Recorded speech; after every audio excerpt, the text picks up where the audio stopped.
যখন কোনো ব্যক্তিকে কবর দেওয়া হবে, উতিয়া রজুলু ফি কবরি, জাহান্নামের আযাবের ফেরেশতা তার কবরের জন্য পাঠানো হবে।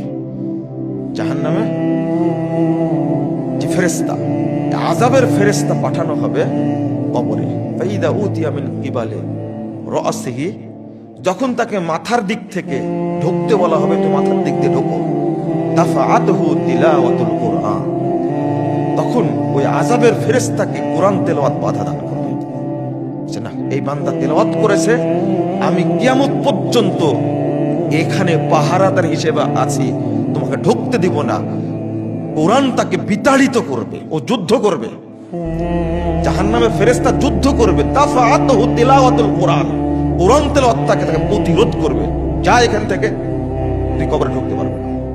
ওয়াইদা উতিয়া মিন কিবালি ইয়াদিহি, যখন ঢুকতে না পেরে সামনাসামনি ঢুকতে চাইবে, দাফাআতহু সাদাকা, সাদাকা বা দান তাকে বাধা দান করবে, প্রতিরোধ করবে। আপনি যা যা সাদাকা করেছেন, কবরের উপরেও অপেক্ষায় থাকবে কোনো অনিষ্ট যেন এই মাইয়েদের কবরে ঢুকতে না পারে। সাদাকার বল এতটাই, সহজে পায়ের দিক থেকে মাথার দিকে ঢুকবে না। প্রথমত ঢুকতে চাইবে কোন দিক থেকে? সামনাসামনি, আর ওখানেই থাকবে কি? সাদাকা। এটা হলো বড় প্রতিরোধ। দাফাআতহু সাদাকা ওয়া ইযা উতিয়া মিন কিবালি রিজলাইহি, যখন পায়ের দিক থেকে ঢোকানো হবে তাকে, ঢোকা পায়ের দিক থেকে। দাফাআহু মাশইউহু ইলাল মাসাজিদ, কিন্তু মসজিদে যাওয়ার যে পদচিহ্ন, ওখানে পাহারাদার থাকবে, তাকে প্রতিরোধ করে তাড়িয়ে দিবে, বিতাড়িত করবে, যা তুমি এখানে ঢুকতে পারবে না। এখন ওই আযাবের ফেরেশতা যাবে কোথায়? পরে আবার ঢুকবে।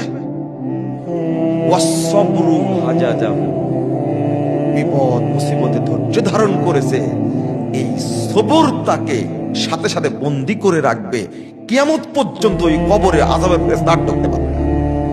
এটা হলো ধৈর্যের বরকত। তাই বলছে ইন্নী জাযাইতুহুম বিমা সাবারু, যারা ধৈর্য ধারণ করেছে আমি তাদেরকে প্রতিদান দান করব।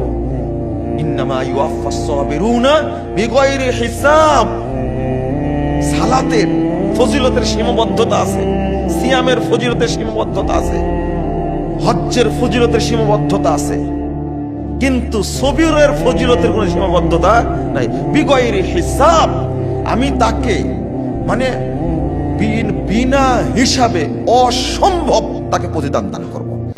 মানুষ কল্পনা করতে পারবে না একজন ধৈর্যশীল বান্দা কি পরিমাণ নেকি পেতে পারে। মানে এই ব্যক্তি ছাড়া কে সফল হতে পারে? কে সফল কাম হতে পারে? বিগয়রে হিসাব, আল্লাহ তাদেরকে প্রতিদান দিবেন কোনো হিসাব ছাড়াই। যত পারো, যত প্রয়োজন ততই দান করবেন। এটা হলো ধৈর্যের ফজিলত।